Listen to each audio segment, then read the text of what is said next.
All right, everybody. Today is Saturday, July 23rd, 2022. Thank you very much for joining me. So, we're going to do something a little bit different here. This is going to be more of a lecture. We're going to talk a little bit about some theories and stuff. Every once in a while, guys like to kind of hear my thoughts on, how to run your life, how to run your finances, how to get out of this hell and this mess that you find yourself in. So, every once in a while, I feel compelled to kind of share my thoughts as how I've done it multiple times.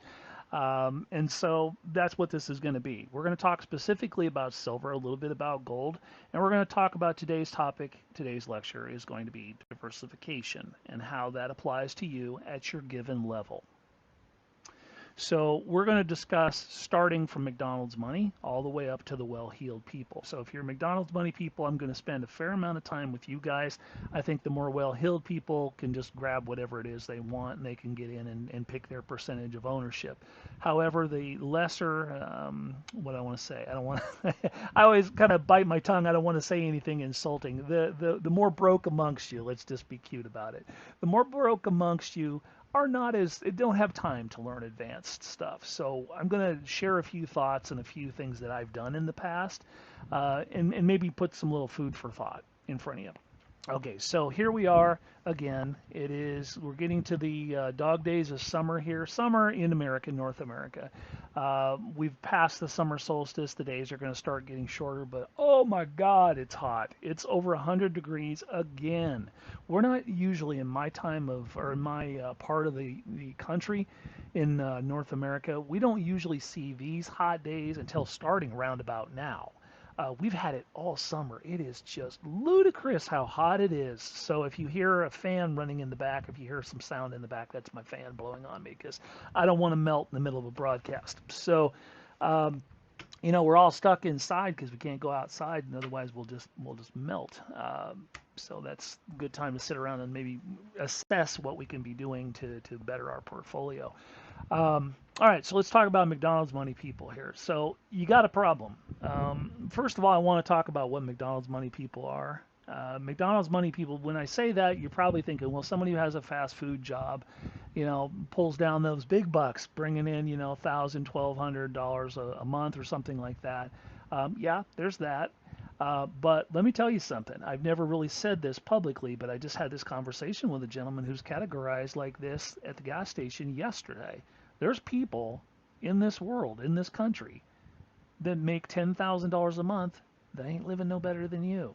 They're high-level McDonald's money people. Their lifestyle might look better superficially, but the net effect of their finances is they're operating like a McDonald's money person. They have nothing left over at the end of the month. As the old joke goes, my take-home pay won't even take me home. That's true of a lot of people. So now we talked in roundtable one a lot about how to get yourself set up. This was months and months ago. Talked about, all of the things that we're now seeing are coming to pass. All of the predictions that I've made are coming to pass.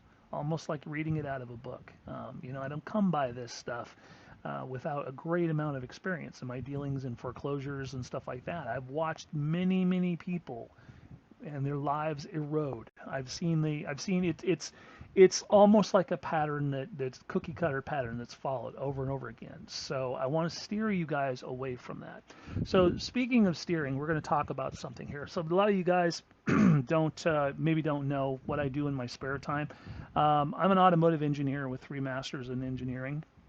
And so I have a great love for everything that goes vroom vroom. So I do racing, I teach drifting, I teach high-speed racing and GT Cup racing and stuff like that.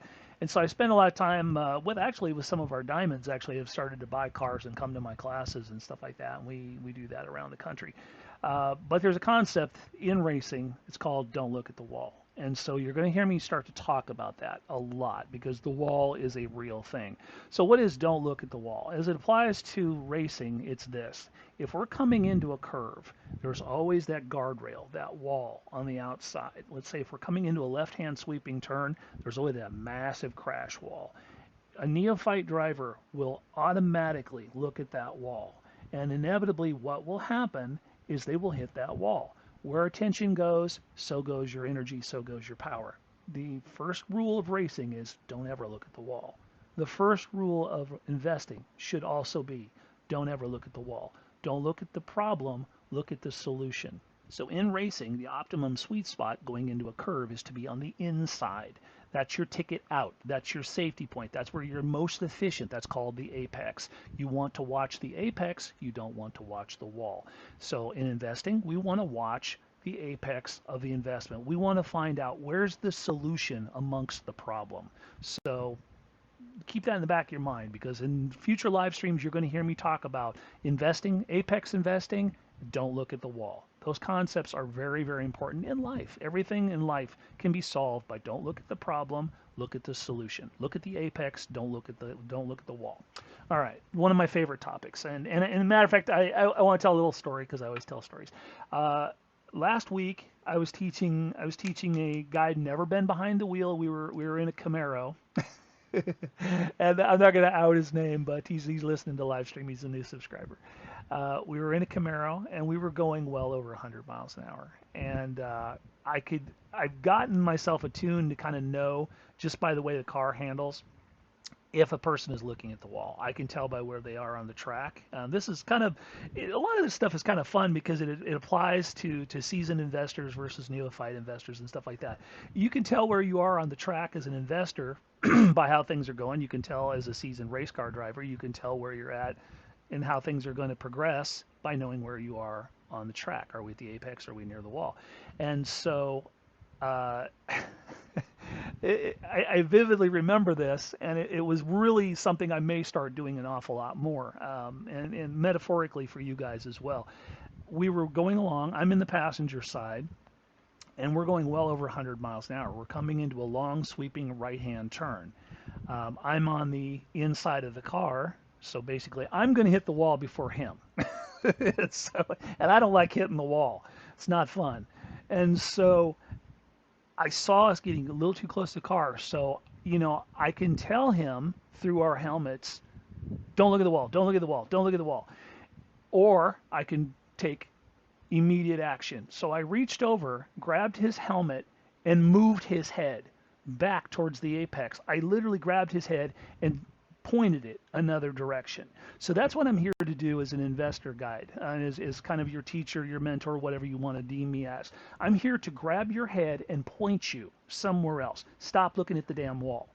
So that's basically what I did. And lo and behold, the second I grabbed his helmet and pointed his eyes towards that apex, the car just tracked right with where he was going. It's a beautiful, beautiful analogy. Don't look at that wall, guys. Don't look at that wall. There's nothing good going on the wall. You don't need to be looking at it. So, and when we, to kind of put a cap on that, we pulled over after the race and stuff like that. He was shaking, visibly shooken by the experience. And he goes, I can't believe how my muscles just reacted to you redirecting my point of focus. This stuff is internalized. Your body will go where your attention flows. It's a big, big thing. So just kind of a fun little metaphysical thing that I like to kind of throw in there. It's really fascinating to watch. Anyway, hopefully some of you guys get a chance to join me doing that. We'll talk about that when crypto blows up. It's good times, man. It's good times. All right, so right now we're talking about silver. Silver is just taking a dump, guys. I told you this. Let's go ahead and get the spaghetti out of here. So I told you that this was going to be going down. Everybody's like, silver's where you want to be. Silver's where you want to be. And it is. But not right now. Not right now. I mean, does that look like a store of wealth to you? It will be when wealth isn't worth anything. But right now we've got more business to do to the bottom. So let's talk about future prices. So I've been saying here for, I don't know, probably 2 or 3 weeks or something like that, looking at 1750 silver, guys. Looking at 1750. Well, that's not possible. That can't happen. Really? Look at all this money up here that just went to hell. Look at all this value here that's eroded. So it's still being suppressed. There's no other way to look at this. Silver's being suppressed. Gold is being suppressed. Everything's being suppressed. Crypto's being suppressed. So that's our wall, if you want to kind of bring that back into the discussion. So should we be panicking and worrying about, oh my God, I shouldn't be buying silver, I shouldn't be buying crypto. What am I going to do? What am I going to do? What am I going to do? Well, the answer is this. So let's take it from McDonald's money, people. If you are, let's say, bringing in $1,000 a month, You obviously got expenses. You got to pay. You got to feed yourself. You've got to pay your rent, et cetera, et cetera. Baby diapers, be that what it is. The old take-home pay doesn't take you home anymore. And so here's what I'm going to suggest to you. The only tool you've got in your tool belt is to look around at the things that you have bought stupidly, or maybe at a better time in life, or whatever. Look at it and ask a question to yourself. Does this stuff serve me now? That's a very important question. Does this serve me now? Will it serve me in an oh shit scenario? If the world melts down, when the world melts down, do I really need to have that second SUV? Do I really need to have, these collectible, and I'm going to be funny, these collectible Dale Earnhardt plates? You know what I'm talking about. Beanie Babies, I always like to say that. Does this stuff serve you in a crashed economy?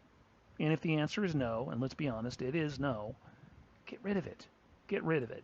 So as I mentioned in the last live stream in cryptotherapy, there's a number of people out there right now that are chugging through life that think that, tomorrow's going to be a brighter day. We're going to, Trump's going to come back, whatever. Things are going to come back to normal. We're going to get back on track and everything will be great. And, I'll still have my Dale Earnhardt collectible plates, Beanie Babies, whatever, and life will be good. I'm here to tell you, no, no, no. It's not going to happen. Even if that were to happen, do you want to be paying for storage for that stuff? Do you, that stuff has a cost. The stuff you own ends up owning you. I've said this many times to you guys. The stuff you own ends up owning you. So imagine, let me paint a little scenario and we'll get back to kind of the methodology. Imagine you've got a mortgage payment and all of a sudden the economy collapses now and you've got all this shit piled up of years of living in your house or renting your house or stuff like that. Now your assets become a liability. Well, they were always a liability, but now they've become a true liability because now you don't have any money. Soon you will have no house and you're going to have a bunch of stuff that where are you going to put it? Where are you going to put it? I've been in this scenario a couple times in my life, so I speak from authority when I say this.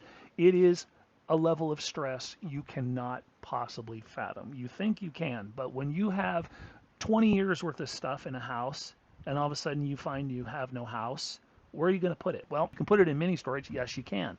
But how are you going to get to mini storage? Do you have a truck? No, you'll probably have to rent a U-Haul. By the way, how are you going to rent a U-Haul when you don't have money for rent? You can't invent this stuff. Maybe you got a couple friends with trucks or whatever, I'll concede that. But, I mean, it is tremendously stressful to have to protect your assets. I'm kind of, I have these little streams of consciousness. I'm always, whenever I get on this topic, I always talk about, moving your stuff. George Carlin had an excellent bit about, people go out and they buy stuff. And they buy a bunch of stuff, and then they get so much stuff that they have to go buy a bigger house. And then when they look at the bigger house and they go, well, this is certainly an empty house, and so they go buy more stuff. And it's an endless consumer cycle. So let's put a stop to that. Let's buy things that will improve our life or certainly save our life and get rid of the crap that does not serve us. In this scenario, right now, as I'm looking at this, again, it is 7/23/22. The world hasn't completely melted down. It's getting brown around the edges. And there's still a few people marching around like the world's going to solve its own problems. So those are your buyers for your Dale Earnhardt collectibles, for your Beanie Babies, for your SUV you don't need, whatever. Those people, let the dead bury themselves. I'm here to tell you that those folks right now are still spending money like a drunken sailor. I know this because I'm selling off some of my stuff. Even at my level, I'm looking around going, I've acquired a lot of crap in the last 6 years. I do this every once in a while. I have kind of a life purge, and it's tremendously freeing on your soul when you just look around and you go in your garage, you go, Jesus, I got a lot of stuff in here. And when you have that internal conversation with yourself, that's your cue to maybe get on Craigslist or Facebook Marketplace and preen some of this stuff out of your life. You'll feel so much better. Put a little cash in your pocket for what it's worth right now, and that'll give you a little cash to solve your problems. So to kind of circle back 2-3 conversations here, 2-3 topics ago, if you're running McDonald's money, I guarantee you still got stuff to sell. Sell it. Sell it. The stuff that you own ends up owning you. Do you want to cart? Imagine the worst case scenario. We'll get on to the actual lecture about silver. Imagine a worst case scenario where you had no money for a mini storage, where you had no money for, where basically you have to store all your stuff in your car, provided you got a car or your van or whatever, because you can't afford mini storage. You don't have a family to store your crap for you or whatever. Just imagine, what difference would you be between yourself and that average person that you see living in a tent along the street? You think those people just all of a sudden decided they wanted to pitch a tent and start living on a street corner? That's the net effect of losing all your stuff. So you got to keep all your stuff in the tent, hope that some other person doesn't bust into your tent, steal what little shit you got left. Stress, guys, you cannot even begin to fathom the amount of stress that carrying all this worthless garbage through life will cause you in the future. Get rid of it. Get rid of it. Okay. So get on Facebook, get on Craigslist, eBay, whatever. Sell some of the stuff to these drunken sailors that are out still buying stuff. And turn it into cash, and you're going to end up surviving. So what are we going to buy? So let's the backside of this lecture is going to be talking about diversification. Diversification is really what we need to be talking about. It's a tricky topic for McDonald's money people because, how do you how do you take what little seeds you got and split it in half? Because even people who are lax at math know that 50% of hardly anything isn't going to grow very much. It's going to grow half as much. But I'm telling you that it makes good sense, even at your level. So again, follow my advice here, and this is advice. Sell this stuff. You can generate a couple $1,000. I mean, I don't know you guys' personal situation, what you have in your house, but it's been my experience in dealing with well over 10,000 people in foreclosure that even the most destitute people have a minimum of $5,000. Minimum of $5,000 worth of stuff. I've met an awful lot of people that are in foreclosure have nothing. My most famous one, I met an old boy that was losing his house. He was 13 months behind on his payment. I roll into his driveway to talk to him. Dude's got 5 Cadillacs in his driveway. 5 friggin' Cadillacs. And a big ass boat, taller than the house. So I think I see a solution. I think I see an apex. What do you think? But that guy could not make that connection. Why? Because he was staring at the wall, not the apex. See how this stuff works? So if he would liquidate that Cadillac or a couple Cadillacs, he probably could have brought his mortgage current and he wouldn't have had to deal with me. He wouldn't have had to work with me. So again, what I'm saying is all of you guys have a solution, a ticket out of this. So when you get a little bit of money in your hand, we'll just say right now that maybe you got $1,000 just to kind of keep it way down to a baseline. What are you going to do with that $1,000? Well, right now, nothing. As I speak, nothing. You sit, you wait. So right now is when you lay your plans for what you're going to do. You're strategizing. So as I see it currently right now, I know most of you guys that are in the McDonald's money category are looking for that one crypto. You're looking for that XRP. You're looking for that XLM. I've just actually talked to a new subscriber and she had $500. It's a tough call. It's a tough call. So you're telling me I got $500 and now you want me to cut that in half? Yeah, I am. I'm telling you. I'm also telling you to sell your crap, but yeah, I am. I'm telling you that because there's no guarantee, guys. We all know this. Instinctually, we all know this. Crypto could drag on for a good long time. The question, and I've mentioned this many times, the question is what we're all looking for is the day when this thing goes 10x, 20x, 30x, and we can breathe a sigh of relief and start living our lives. When is that going to happen? Well, this will outgrind your ability to get any growth out of that $500 seed if you don't have a plan, because you'll end up capitulating, selling it for cash to pay your monthly bills. And I'm seeing it. This is why it's so important that I preach to you to sell your crap, because it's really honestly your only ticket out. If you're expecting, and I've watched this, and I mentioned this many times, I've watched this. We've had people that have had to drop their subscriptions because they're preening their life. I can see it. I know it for what it is, guys. Love every single one of you. Glad you're still with us. Hope things, you can listen to my advice even at this point in time and maybe get back on track, because we hate to lose any of you guys because you're all valued members of my community. But I've watched this with people, they're selling off their crypto, they're getting less and less and less, and then they have to drop their subscription. And I know it's not just me and it's not just crypto that's getting the axe. It's a lot of things. And, they're circling the drain. So let's get back to the $1,000 person. If you have $1,000, you should be in an A asset and a B asset. Always have a plan B. So silver, and there's a reason I'm saying silver, not gold. There's too much gold in the world. Gold is a big boy's play. You're not a big boy. Even if you guys are, I'm speaking to a lot of you diamonds too. You might want a little bit of gold, maybe 10, 15%, stuff like that. It's not the play, guys. It's when gold goes up, it will go to such an astronomical rate that you can't basically break off a chunk and go buy bread or go, you'll end up with something that's so freaking expensive that a select few people will even be able to take it for a select few things. So it's kind of like carrying pocket change versus stacks of $100 bills. I mean, there's just some things you just can't. You just some people you can't deal with. You got change for 100? No. You got change for gold? No.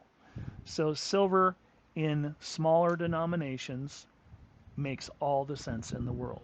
Because if you have to buy food, if you have to buy essentials, and that's what silver is going to be for, is for your essentials. If you have to buy essentials, you're not going to take a gigantic damn 1,000-ounce Comex bar and go buy bread with it and ask for change because there's nobody on this planet that's going to give it to you. So you buy it in smaller denominations. By that I mean Buffalo rounds or something like that, or junk silver. Junk silver is pretty much hard to get at this point in time. Junk silver is like the real silver. Older coins like dimes, nickels, whatever. That stuff's pretty much been played out. I can't find any of that stuff at my local silver dealer. He hasn't had it for well over 4 months. So the best play is to get yourself Buffalo rounds. That's the cheapest carry in your pocket silver that you can get. So how do you want to diversify that? Do you want to split your silver with your cryptos 50-50? You could do that. Do you want to do it 20-20-80 or, one third, two thirds? That's up to you. However, I want to tell you with all conviction that it makes no sense at all to put all your eggs in the crypto basket because, the problem with that is, exchanges go down, you need the money, the prices of crypto goes even lower, just any number of things that just completely erode that. And meanwhile, you've got real life pressing problems. Baby needs a new set of shoes, so to speak, or diapers or whatever. And crypto's lost 60% of its value or whatever. You're screwed. Silver might be doing something different at a different time than crypto. So you need to diversify so that you have. And this is a hard thing to actually interject in this too. But you also should have a little bit of cash. So am I causing some stress for you as you listen? I can't do it. I can't do it. Sell your crap. I'm gonna keep coming back to that concept. Sell your crap. Because if you tell me you can't, I'm telling you, I'm gonna grab your head and tell you you're looking at the wall. Yes, you can. Yes, you can. You can sell your stuff. Stop spending your time in front of Netflix. Stop watching YouTube videos. Get the hell off of Instagram and address this problem. You're out of time. You are out of time. We have weeks before this thing goes into the toilet. I mean, really screaming, rocketing into the toilet. And there will be no drunken sailors to buy your crap. And you will be paying storage for this stuff. And you will be carting all of this worthless crap on into the next phase of your life. So consider my warning. Heed my warning. Sell your crap. So, having said that, yes, you can have a little bit of cash on the side. So again, we're talking about $1,000 person. What good is $200 going to do? Well, ask a person that has no money. If you're taking $800 and going 400 crypto, 400 silver, $200 cash, what's $200 going to do? Well, it's nothing to be proud of, but to a guy with $200, to a guy that has no money to even eat, you're a baller. You know what I'm saying? So it's all relative. That's the best advice anyone can give you, and it is advice. So we're going to address that. So let's go ahead and we'll take a look at. Hopefully, you can kind of pick out the little bit of nuggets of some of my stuff. It's hard sometimes to kind of get into these videos when I don't have any feedback because I'm basically talking to a screen. I'm just downloading my thoughts. So if this doesn't flow necessarily for you, go back and listen to my videos and just go back and just kind of pick out those nuggets. So these are what we call stream of conscious videos, the stream of consciousness videos. I have these conversations with myself all the time. You're just listening in on them right now. But it's very hard to make these, one-sided conversation videos once in a while. So that's why I like to do live streams. But once in a while, it's just good to be able to kind of chop this up and get to the meat and potatoes, post a pre-made video and let you guys know what's going on. All right, so let's see what's going on with silver. So silver's kind of working its way into a pinch here. All right, we've already covered, we're tanking, so I see right now we have a dual AI line. You guys already know what dual AI line is going to do. It's going to pull this silver right on down. Now we're riding this trend line beautifully. If we zoom in on this, you can see we're flirting with the underside of this. The candle hasn't closed for the day, but we're still rolling into the red. We're getting a little optimism. We're heading towards optimism, but we're not quite there. The bubble's not looking good. So I would say we're basically about 4 out of 5 indicators are still going down. We are in a bear flag, which will take us down further. So I'm hanging my hat on the dual AI line. It's always fun when you see those dual AIs because you know what comes next after that. All right, so we have a dual AI line right there. So I'll darken that up so you guys can see it. All right, so that's not as big a drop as you may think. So from where we currently are down to the bronze line, that's only 5.68%. Can that happen? Daily, daily. You see crypto drop far worse than that. I mean, look at it. There it is right there. There's a drop. That's an opening move, kids. That's got to close. That's got to close. And so if I really want to kind of theorize, we can say there's your opening move. Whoops, excuse me. I always hate it when it does this. Here's your opening move right here. That's a triangle. Let's call that a pennant. You always drop off of a pennant and right down there. Opening move, closing move. Now, we could possibly get a J-hook to do that. We haven't talked about J-hooks for a while. But make no mistake about it. That's where we're headed in the grander scheme of things. Now, I don't believe I've ever heard anyone mention that we're going sub $20, but we are. Now we're sub 20. People are talking about, well, any minute now it's going to go up. I don't believe I've ever heard anyone mention 1750, but I am mentioning 1750. Now, could we go lower? Yes, I'm simply showing you this as an option for right now. I'm reticent to tell any of you guys to be jumping in on any of this stuff. Let's go back to talking about you McDonald's money people. Let's assume you had a garage sale this week, and let's assume you ended up with $1,000. Should you go on Monday skipping off to the silver dealer, provided we crash down to the $17.50 range? In your scenario, this is my thoughts on this. In your scenario, you just need to have that backup quickly. You want to keep a little bit of cash. You want to keep. I would make silver a faster purchase than crypto. I would focus on silver before crypto. And there's a reason I don't want to diversify my thought too much here, but I would probably make silver a priority over crypto because crypto is going to be a while before it falls. Silver is too. But if I had $1,000, this is always the best way to approach this. If I had $1,000 right now, what would I do? Well, I would be holding the cash, wouldn't be putting it into anything. I would be holding on to that, waiting for my 1750. Now, when it gets to 1750, again, obviously we want to take a look and see what the world does it look like we're going to keep on going, or does it look like we're catching a little bit of a bounce? In scenario A, if it looks like it's going to go, I would wait. I would wait even more. I mean, because we might be in another one of these, oh my God, plummet, where's the bottom? A hard day of drop might take us past 1750. I highly doubt it.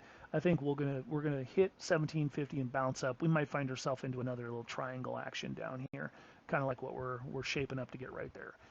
We might be in another one right here. So 1750 on in or around might be a hold point for a while. I'd go ahead and throw down on that right there. I would go ahead and take my percentage of diversification, put it into silver. We'll call it dollar cost averaging at your level. And then I would keep the rest of the money. Well, what happens if silver drops more? Should I take the rest of my money and buy more silver? No. No, no, no, no, no, no, no. Because we're trying to teach diversity here. We're not trying to teach dollar cost averaging. We're going to hold the rest of that money, and we're going to hold it until crypto gets to a price or XRP gets to a price that we want to buy it. Never, never, never rape or pillage that other money. Now, if you want to add more money to this, Let's say, for example, you got your $1,000. Let's say you come up with another $1,000.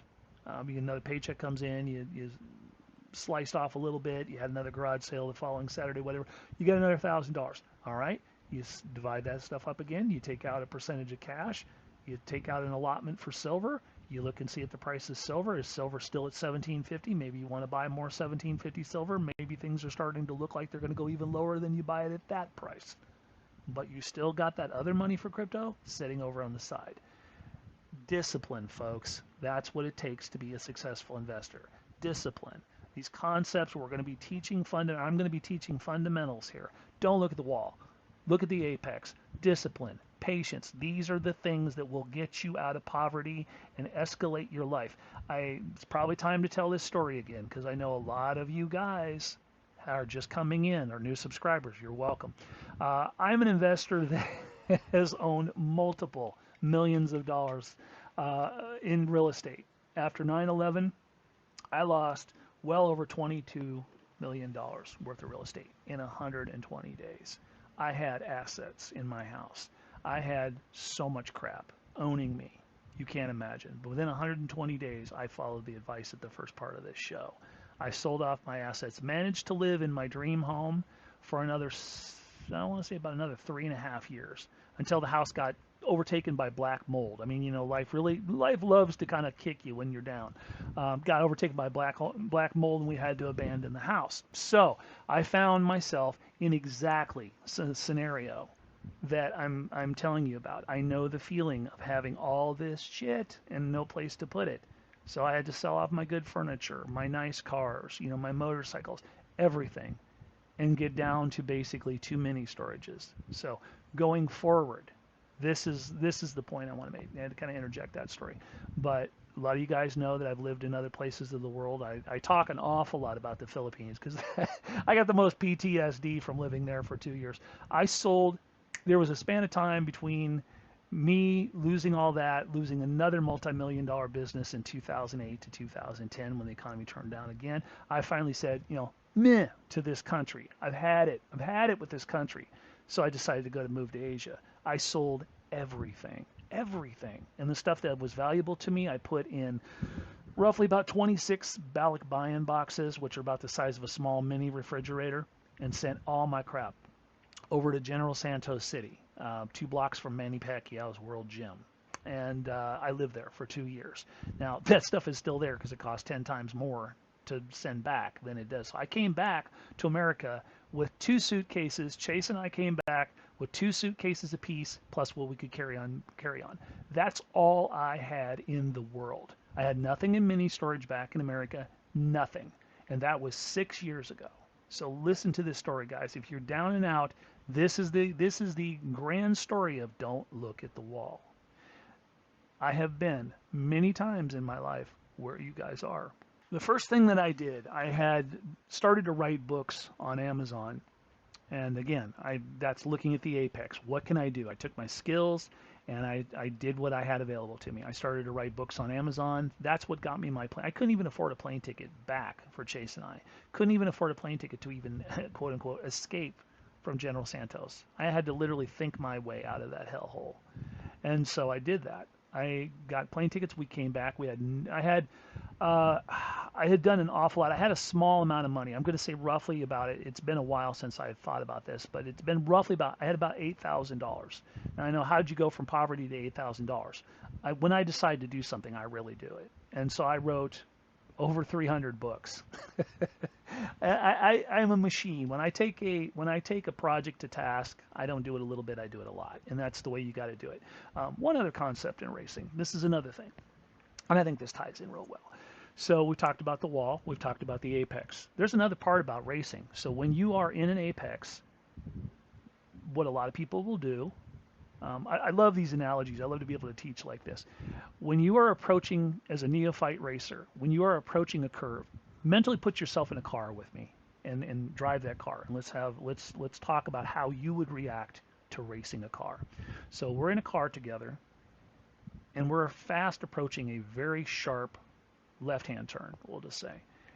And you're coming up on it. You're going over 150 miles an hour into that thing. What's your first instinct? 99.9% of you are going to say hit the brakes. Are you starting to see where I'm going with this? 99% of you are going to hit the brakes. You're going to look at the wall and you're going to hit the brakes. Metaphorically speaking, applying that to investing, this is what you're doing. You're looking at the problem and all solutions stop. There's a direct analogy. All solutions stop because the problem is bigger than the solution. At least in your mind it is. Now in racing, this is how we handle things. When you're approaching a curve, now I race Porsches. Porsches handle a little bit different because they're rear engine cars, so they come around on you really fast. Ask Rich. Crypto Rich was one of our diamonds who wrecked his beautiful little red car, so because he wasn't listening to me. But when you race these cars, the answer is you accelerate into a corner. So in other words, you meet that problem head on quickly. You step on the gas. That is so contrary to the human nature. When you're approaching a problem, most people are like, stop. I gotta slow down. I gotta think about this. I need to have a candy bar. I need to drink a beer. I need to just be left alone. I need to watch some Netflix and kind of chill.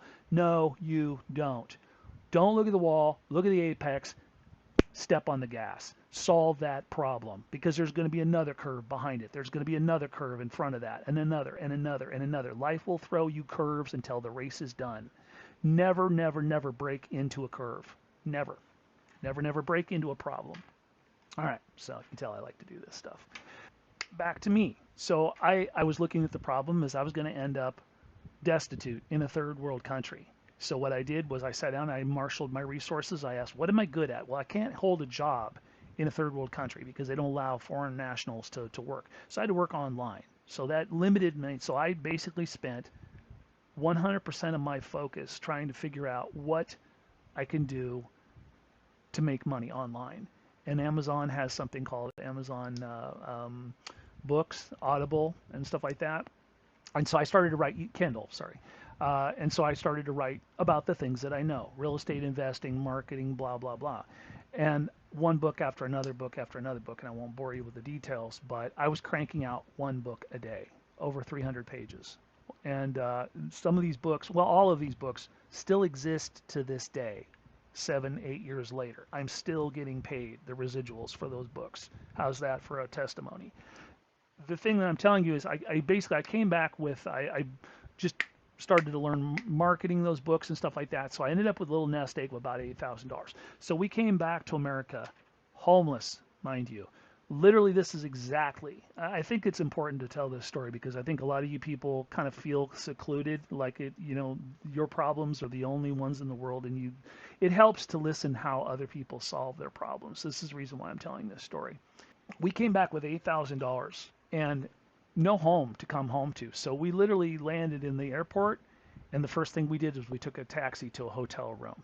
So again, we can look at the wall or we can look at the apex and we can hit the gas and accelerate out of it. Now, I'm a real estate investor. I have not lost my real estate investing tools in my mind. I haven't lost my skills. I just lost my assets.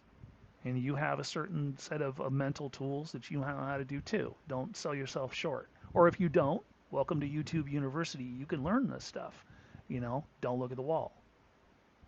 And so what I did was I booked the hotel. We got this, I wouldn't call it a rat bag hotel, but it was budget. It was probably about $60 a night. So basically I had $8,000 to feed us, an uncertain future, no family to support us. It's a story on a level you can't even imagine. Our family completely disowned us, Didn't want to talk to us, didn't want to help us, didn't want, hope you die, whatever. So me and Chase against the world. Chase was 19 years old at the time. And, so we didn't have a place to call home. So we lived in this hotel room for about a week or so. And what I did was I went and got pay-as-you-go phone because obviously didn't have a phone either. I still had my phone, so I went and got a pay-as-you-go SIM card because obviously you can't expand your world without having a phone. Phone's the first connection to security in the outside world. So I went and got a pay-as-you-go SIM card, put it in my old Samsung Mega, and I started to shop around for real estate, looking, pulling out the old foreclosure back, and it wasn't working, and it wasn't working. Um, so I thought, well, we don't have that much. We don't. First of all, if I were to get a house, uh, how long would we be able to stay in that house before I piss through my $8,000 and we end up homeless again? So the question is what kind of house can we get that can make this 8,000 while I solve the next curve? What can we get? The answer is a mobile home. So we ended up getting, and I'm not joking. My mom and dad used to manage a mobile home court a long time ago. The smallest mobile home I have ever seen in my entire life. This thing, I'm 6'10". Most of you guys probably don't know this. I think I could probably touch both walls. Damn close. I mean, this thing is like in the kitchen. One person could stand in the kitchen at one time. But, God love my son. He never complains about anything. He took it and endured it like a champ. Never, Dad, this sucks. He's not that kind of kid. I mean, I tell you, if any of you guys ever get a chance to meet Chase, you're probably one of the finest young men you'll ever meet. He's just a champ. So he didn't bitch, didn't complain. He put his faith in Dad, and Dad didn't let him down. So we got this mobile home. Now, how much was the mobile home? $12,000. Well, according to my math, I have less than $8,000. So how are we going to do this? Again, I pull out my skills and I talk to the gal. And obviously, we've got a mobile home most people wouldn't want. Let's be honest about this. But to Chase and I, it's a palace. Because it's a place to keep the rain off us, to put what little we got. It's a base camp to rebuild our life. This is basically how I looked at this. I knew I wasn't going to die on that hill of living in a mobile home so narrow that I can almost touch both walls. But it's a base camp, and so that's the way I looked at it. I figured we would probably be in there maybe for about anywhere from 6 to 8 months, and then I'll get the lay of the land, because we've been gone for 2 years. Trump was just coming in as president. I wanted to see what the hell this country's doing at this point in time. And so I went and I talked to the gal that was selling the mobile home. She lived in the court as well. She lived down two places, and she lived in her own one, real sweet lady named Barbara. And so she heard our story, and she's like, "Yeah." And I said, "Would you be interested in selling this on contract?" Contract meaning, can you act as the bank? That's what I did as a real estate investor. So basically, I was on the other end of the transaction. What I was asking her is, "Would you be willing to sell this to me on payments?" To kind of dumb this down. And she said, "Well, the one of the things about being an investor is I know what it's like to be a seller, and the stresses of holding empty real estate. You got to mow the lawn, you got to upkeep while you're waiting for a buyer."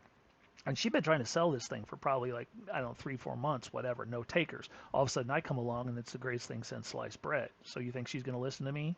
Yes. She owned the house outright. She had no underlying mortgage on the thing. So basically she could just either decide to or not decide to. So we established rapport with her.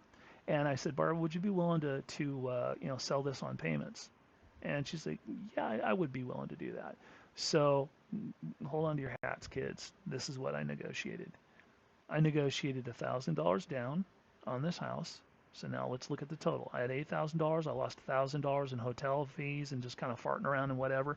I'm down to $7,000. I took that $7,000. I gave her $1,000. I'm down to $6,000. So payments on the house, $200 a month. Payments on the lot, $150 a month. I have a $350 nut I have to cover, and I'm good. So if you take that and divide that by $6,000 or $7,000 that I got left, I can go a few months. Now we have to stop looking at the wall. We have to look at the next curve coming. The next curve coming is, how can I solve the need more money problem? Well, we lived in an area that was in walking distance. We didn't have a car, by the way. Um, I'm going to tell a longer version of this story because I think I can sense, my intuitiveness is I can sense a few of you guys are leaning in on this and you're really listening. So I'm going to tell you the longer version of this story. We will get on to silver here in just a couple minutes. Um, so we had to solve our income problems by being within walking distance. As it was, within walking distance was a Subway. So Chase got a job at Subway.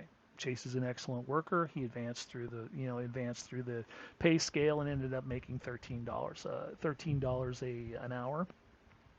And they wanted to make him manager. I just told him don't ever be manager of fast food. So he just stayed as a high paid employee. So voila, Chase was covering everything. He was covering our rent. He was covering our payment to Barbara. He was covering our food. And so now Dad's still got $5,000 or $6,000 left. What can I do? Well, that's my investment capital for whatever it is I think I'm going to do. So again, remember, we also had residuals coming in every single month off of those books that Amazon. So we always had a little quote unquote guaranteed money plus Chase. See how we're no longer looking at the wall, we're looking at the apex. So the next question was, this gave me enough, I call it breathing room. This gave me enough breathing room to be able to go, okay, made it out of that curve. Now what's next? This is the way that I think. I compartmentalize everything that I do. What's next? So what's next was I had to be, in order to go out and find, I thought, well, I'll just go back to real estate. Foreclosures were getting to be a big thing at that point in time. Think back about 6 to 8 years ago. Foreclosures, everybody, what's a foreclosure? People were finding out what a foreclosure was around about that time. So it was a buyer's market, to say the least. So long story short, my next real problem was I needed a car. And so I thought, all right, well, if I'm going to go car shopping, I'm going to have to get on Craigslist, look for cars, stuff like that. But let's assume I find a car, wherever.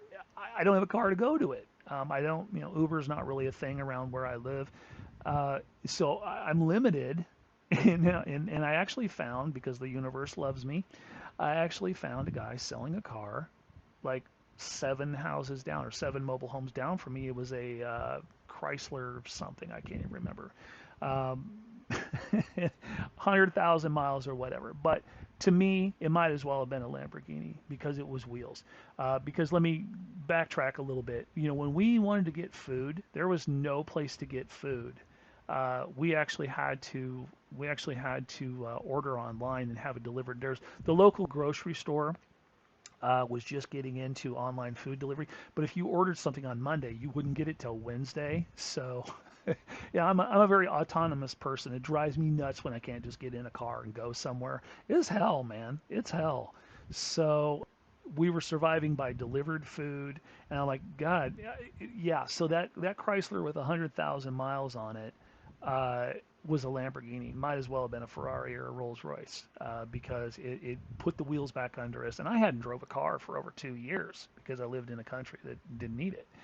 And so once we got that, then I was able to start doing foreclosure research again, and we were being able to do what I call driving the properties. We're able to go out and look at the foreclosures, and I still had my nice clothes and stuff like that. So when I'd show it, this is really, you really need to hear this because I know a lot of you guys are in this situation, and if you've ever watched, the movie, I'm failing to remember the name of it. I think it's Price of Happiness or something like that. The Pursuit of Happiness with Will Smith, where he's living in a bathroom with his son. Fuck, man. I was so close. That movie hits home like you cannot imagine for me because it almost was my reality. So we would drive these properties and we would look at them. And so what I would do is I had this, ratty $100,000 car. It's got rust, or I'm sorry, 100,000 mile car. It's got rust on it, stuff like that. I can't pull up in front of someone in foreclosure going, hey, I'm here to be your financial solution. Give me a break. So what I would do is I would park down the block. I'd have my not suit but nice clothes. Walk up to the door. Park around the corner. Chase would sit in the car, and have to. By the way, the car. If you turned the car off, it was hard to restart it. So Chase would have to sit in a running car while I'm in there talking. And so, this went on for a number of months. It was very hard to get back in the swing of things, and so we had an event, and this is when life kicks you when you're down. So this damn car allowed us to get a foothold. A few things got better as a result of the car, but one fateful day, the water pump went out across town, too far from my house. I had no tools. because all my tools are in General Santos, Philippines. I had no tools, no way to fix it. Didn't really know what was wrong with it. It seemed to me to be a water pump. It's a prevailing problem with this model of Chrysler. So we pulled in, and by the way, I didn't even have license plates on the car. I couldn't afford to license the car, so I'm driving around without license plates on the car. So lucky, just of hopefully avoiding the cops. If I got pulled over, I'd get them a sob story or whatever. But sometimes the universe loves me, sometimes it kicks me in the balls. But didn't get pulled over by the police. However, the water pump gave up the ghost, and I had to pull into a Burger King on a Friday night. And so I pulled into the Burger King and parked the thing. And so we had to get a hold of a friend who didn't know I was back in town. He came and got me, and we were going to do some stuff. I was going to come back in about 5 hours to deal with the car. We got back. The car was gone. It was gone. They impounded my car. Now, I know, sure as anything, some of you folks that are listening to me have had this experience. You are at this level in life. So I'm telling you this story to inspire you because it's so important. So my friend brought me back about 4 or 5 hours later to the Burger King, and there was no car. What they had done, the manager of the Burger King assumed that it was an abandoned car because it had no license plates on it and there was no way to find out who owned it or whatever. So they just called the wrecking company and off she goes. So I had, let's be honest, I could have got it out of impound, but I had a busted water pump. So basically, they took my car. And so again, I had no car. Now I know, sure as shooting, some of you people that are listening to me, as I have a worldwide audience, I know sure as shooting some of you people have been there. And so I know you're listening with great intent or with great interest in what I'm saying because I have lived your reality more than once. And I'm here to tell you that if you don't look at the wall, great things happen. So here I am, again, no car, having to shop for another car. But during the time when that old beast was still working, I had laid the groundwork every single day, taking that car out, dealing with foreclosure people, seeding the market, looking for someone who would sell me a house and an investment. And this is how the story ends. So I had done something close to about 50 visits, 50 knocks is what we call it, 50 knocks at the door and talking to people in foreclosure. It was a huge amount of people losing. And sometimes these people can't make a doorstep decision. They have to call you back or whatever. Now, what did I have at this point in time? I had a place to call home. I had a relatively stable income coming in that could at least cover and keep me alive. Not great, but well. My son had a job. I had no car again. But I had seeded the market 50 some people, and I had a pay-as-you-go phone. Very important. I'm sitting at home kind of going, well, not looking at the wall. I'm looking, well, got to get another car. I'm right back on get another car. Phone rings, and it's one of my people that I had talked to. Yeah, I think I'm going to go ahead and take this deal. I'll sell. I'm going to just kind of put this in basic terms. I'm going to sell you my house. All right. I thought, okay, awesome. Awesome. Now I'll tell you the numbers on that because I'll never forget these numbers as long as I live. I had a problem. I couldn't even get over there to ink the deal with him. So I called my friend who took me back to Burger King. I said, hey, listen, Jeff's a lifelong friend of mine that's been around for since high school. I met him my freshman year in high school, and he moved to my bigger town where I live. And we kind of rehooked up again and kind of been friends on and off ever since. And I say, I need your help, man, because he'd gotten the download on what had been going on for the last 2-3 years. And he's like, holy crap, man, you need some help. Just give me a call. So he took me over there, and I inked the deal. So without getting into a real estate seminar, here's what ended up happening. This gentleman had a house with $110,000 in equity. He was too busy staring at the wall to even bother to look at the apex. What would you do if you were losing your house and you had $100,000, $110,000 in equity? Well, you'd call a damn realtor and you'd sell it, wouldn't you? Yes, you would. But people who are in foreclosure stare at the wall. They don't stare at the apex. They don't accelerate out. And I cannot tell you the thousands and thousands and thousands of people I have talked to in 35 years of investing that stare at the wall in this exact scenario. They hit the brakes, they shut their life down, they sit and smoke cigarettes and watch television. They do anything to self-medicate to not face up to the problem that the largest asset they have is about to be taken from them. Instead of dealing with the problem, they hide from it. They look straight at the wall and they ignore everything else. So I talked to the guy and basically I made him an offer. And so what he did, and I have to kind of teach a little mini real estate thing. So what he did was he signed ownership. I didn't give him any money. He signed ownership of his house. It's called a quitclaim deed or a trust deed. He signed a deed to me, which basically means the financial debt still needs to be solved, but the ownership has transferred. And so we did this on a handshake, as I do with all my deals. I always finish my deals.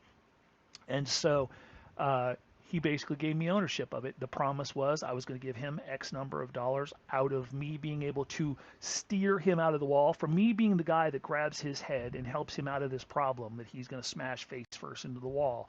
I'm going to get paid heavily for grabbing his head and steering him towards the apex. And that's exactly what he agreed to do, as so many do. And so within 24 hours, I had completely revolutionized my life because I was not staring at the wall. What I did was I got a quitclaim deed from him, and I called up some of my buddies that I know who are still in real estate. And I said, "Hey, I'm back in town, blah, blah, blah. Hey, what do you got going on?" And I told them about this house. I mean, I have lost everything at this point in time, but I still know how to evaluate a house. I still know how to evaluate real estate. I still know how to ink a deal. I still know how to talk to people. You cannot take that stuff from me. It's embedded in my DNA. So I can pull out those tools at any point in time. And you've got the same set of tools in your area of expertise. Or you can learn them if you don't. Practice makes perfect. And so within 24 hours, I had called Mukesh. Mukesh is an Indian investor that has about 100 houses at the time. A good friend of mine. I've known him for a very long time. And, called him up, told him that. He came out and looked. He made me an offer. I sold my interest out. Buckle up, kids. I made $100,000 in 24 hours. From complete poverty to $100,000. That's the power of not staring at the wall. And that's the power of not staring at the wall. Always look at the apex. Always hit the gas. Always accelerate into your problem. So let's get back to silver. Silver is going to be your solution. I want you guys focusing on silver. You smaller McDonald's money people, we'll have our turn at bat for crypto. I want you guys to be focused on silver. So your homework assignment for right now, because I know a lot of you guys have no clue where to even find this stuff, you can buy it online. You're going to pay a heavy tune. It's going to kind of pillage your buy-in value a little bit. But find yourself a local silver dealer, a jeweler or whatever. Just open up the phone book if you still use phone books. Look online. Find yourself a local silver dealer. Coin shops are a really good one. I buy from Coin Shop. Get to know those people. Just kind of visit, ask some questions and stuff like that. Questions are extremely powerful. Learn. I mean, a good silver dealer or a good metals dealer has a passion for what they do, and they'll be willing to teach you. Ask some questions. Don't feel like you're being a pain in the ass because you're a customer. An informed customer, as a retailer for many, many years, an informed customer is a joy to a retailer. So if you find a good silver dealer that really has a passion for what he does, and I keep saying silver, but metals dealer, if you find a good metals dealer that has a passion for what they do, they don't mind teaching. That's why you have Andy Scheckman out talking. That's why you have all these other talking heads in the metals category, and Mike Maloney. These guys are all dealers. They have a passion for what they do. They want to teach. They want to educate their customer. So find that type of person. And if you do, you got yourself hopefully a lifelong supplier or a good friend that you can trust and go to and know they'll treat you right. So let's talk a little bit about gold here, since this was the original point of this video. Gold's kind of on the uptick. Now, it is declining, but gold versus silver, let's go ahead and take a look at this heads up here, side by side. Silver's on the decline right now. Gold is going up. As you can see, let me scooch this over a little bit here.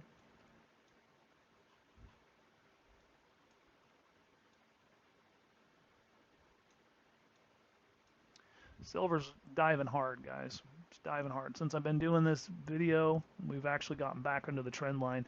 We're forming a very classic bear flag. Very classic bear. I mean, you can see the dragon and all the indicators are damn near 5 for 5. Silver's going to take a dive here pretty quick, or it's going to start taking a dive. Now, gold, not so much. Gold is kind of on the incline. Now, gold is always the sexy beast. It just always is. Currently, I'm going to tell you that I think gold is going to take a little bit of a bid upward for right now, because it's literally like these two are working in opposition of each other. We're coming out of a red on both of these, but the indicators on this one scream down. The indicators on this one are mushy at best. I think the potential for rise in gold is there. The potential for decline in silver this week is very strong. So again, back to you guys that are McDonald's money people, shouldn't even entertain gold. It's just not even on the plate for you. It's not necessary. I don't really even do that. I will be buying a little bit just because I want to diversify my diversification, but I'm at a level far above McDonald's money, obviously. So now you guys, your next level up. You guys that are doing okay, let's talk to you guys a little bit. Again, silver. Probably what I would tell you guys, I would encourage you guys that are on the have a little bit left over after paying your bills, doing okay, worried about the future. How's that for a title? You guys, I think I would, in your scenario, I think I would probably hold more cash. I would, of course, obviously get into the silver, but you have a little more flexibility to be a little bit more empowered with your discretionary cash. So I think I would probably be holding cash. The cash is going away. Not today. I mean, yes, it's losing value fast, but look around. Silver ain't doing so great either. Crypto ain't doing so great either. So don't let that get into your head. That's wall theory. We don't want to deal with that. So keep a little bit of cash on the side, because it's going to be a while before people aren't taking cash. Feels like it might be tomorrow, but no. So you people that have discretionary leftover income at the end of the day, you might want to divide your crypto 30, silver 30, cash 30. That's an option. You might want to do that 40, what's left over in 20 in cash, whatever. That's for you to decide. I'm not giving you financial advice. However, I would make a larger percentage of your holdings in cash, because, man, you just never know. You just never know. Now, you guys that are in the well-to-do that just, whatever you want, just can pull it out.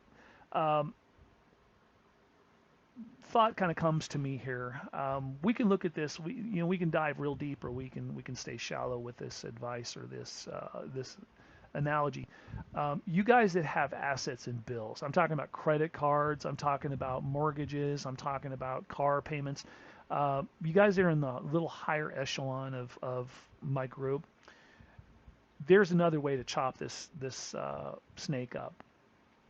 You can keep this stuff liquid, and I encourage you to do that a little bit, but if you've got even more left at the end of that, I would highly encourage you. I hear this an awful lot. People say, pay off your bills, pay off your bills.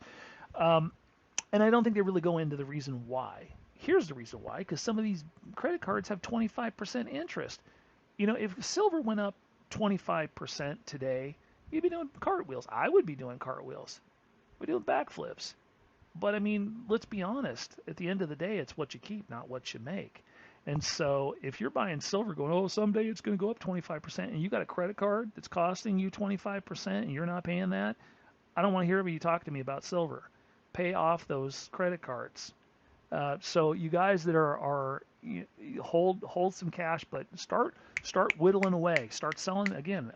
You guys that are in the higher end echelon. I know you got more crap to sell than the McDonald's money people. Get it done, man. It's a Saturday. Get out there and sell this stuff. Have a garage sale, and sit out in that 100-degree weather. Sell lemonade on the street corner. Fuck, I don't know, but do something.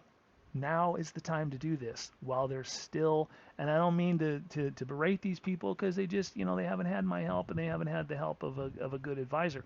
These idiotic people that are just zombies marching along, spending like tomorrow will take care of itself, those are your buyers, and we're going to run out of those guys soon. So, unless you seize this opportunity and sell to them, you're going to get stuck with this stuff. And you guys that are in the upper echelon, you just heard my story. That could be you. And I'm telling you this with absolute conviction because actually I have other stories. I've been down this road 3 times. Um, and it's horrific. It's horrific. So I don't want to see that. For instance, sell this stuff. I cannot be any more firm in my advice to you to do this, seize this, because we probably got, I don't know, I'm only speculating. We probably got anywhere from 30 to 45 days before the buyers dry up. Really, it's to that point. But assuming you get your credit cards and sell those extra cars, whatever, and you've gotten your bills low enough, you'll always have bills, but when you've gotten your bills low enough that you can keep some extra cash and stuff like that, certainly do, um, because the opportunities that are going to be coming, I don't know. I can't name anything off the top of my head, but as people always kind of diverge, well, there might be some real estate deals. You don't want to be buying real estate right now. I don't even deal in foreclosures right now. Even though I can, I don't.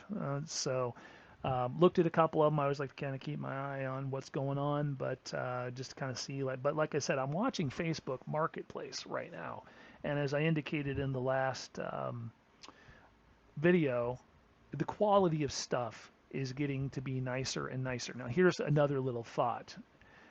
If you're going to sell this stuff, you're in competition with all that other shiny crap other people are selling. So you got to remember that too. You got to get in line to sell your crap as soon as possible because A, you have a limited number of buyers that are getting more and more limited by the day, and B, there's other people. I mean, you're in a market. You're not one of one. You're one of many. Well, no one else is selling a Dale Earnhardt collectible. Yeah, but maybe Dale Earnhardt Jr. collectibles are for sale against you, or maybe Beanie Babies or whatever. People only got so much money to get the shiny thing that attracts their attention, whatever. So just understand that time is of the essence. You need time to get this stuff in the market, and you need time to have a buyer, a fish to swim up and grab your hook. All right. I think I've pretty much gone through everything. I divert to my stories, but man, when they come up, I just feel compelled to tell, and I think this is really a good time to tell this story because I think so many of you are headed that direction. Some of you are deeply in the middle of this right now, and it probably does very well that you can hear it. It probably helps you to hear my voice, to hear that I too have been there, and I understand what you're going through, and I can offer you a solution. So again, be safe, be good, and be good at it. Truly, peace and hair grease, baby.